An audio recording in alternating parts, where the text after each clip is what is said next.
د خیبر پختونخوا په ښار پیښور کې په میاشتو کې ډبل پلی اوور جوړیږي، خو د بده مرغه د تغبې پلی اوور دا منصوبه د 4 کالو باوجود هم د ځنډ ښکار شوې ده. د تغبې پلی اوور دا منصوبه د شمشدې په تګ روانه ده او لا تر اوسه سرته نه ده رسېدلې. د دې منصوبې له وجې عوامو او دکاندارانو نه علاوه په لاره راتلونکو مسافرو ته ډېرې کړمې ورپېښې دي. زما نوم حسین دی، زه یم د سوات. سیده زما ترور وه د سوات د جلاله وه، هغه موږ د سوات نه روغ راورسوله. د دې پل په وجه باندې د هغې د ډلیوري په لار وشو، هغه ماشوم ته باغ ورسېدو. تر اوسه پورې هغې ته دومره تکلیف دی، دومره موږ حکومت ته دا درخواست کوو چې دا پل دی تر زر تر زرې ساز کوي. منصوبه دی بر وخت مکمل شي، ځکه چې دې ته د عوام الناس ته ډېر سخت تکلیف دی، بلکې موږ سیټي تغبې خلکو ته ډېر زیات تکلیف دی. دلته آبادي ډېره ده، دلته مطلب دا دی عوام ډېر دي، بازار ګڼ دی، نو چې لساته ګاډي په یو ځای کې ودرېږي نو د هغې د وجې نه ټرافیک جام شي، بیا زموږ پولیس والرونو ته هم تکلیف وي، عوام الناس ته هم تکلیف وي. که چا څه مریض وي، د چا ایمرجنسي ایرپورټ ته رسوي غواړي، نو هغه بر وخت ونه رسي، د هغه ټیکټ او هغه مطلب دا دی چې هغه منډه ضایع شي. نو زه ستاسو د دې میډیا د مشرق ټیم شکریا ادا کوم چې تاسو زموږ اواز حکومت وخت ته رسوئ.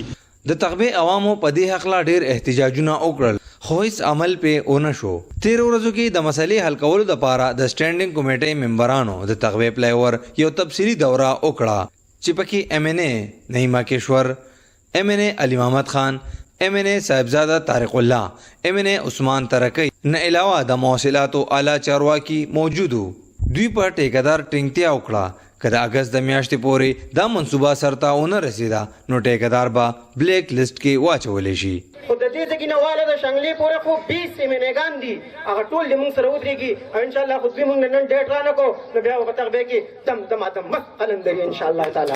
خو د اګست میاشت په سر راغله او دا منصوبه د پوره کېدو نوم نه اخلي او یو ځل بیا عوام په احتجاج کولو باندې مجبور شوي دي، ځکه چې د دې پلی اوور نه د سهولت په ځای عذاب جوړ شوی دی. تقریبا 4 کالو کې دا مکمل نشو، اوس 31 اګست ورکړو او هغې ته بارم تقریبا 1 کال پکې نورم لګي.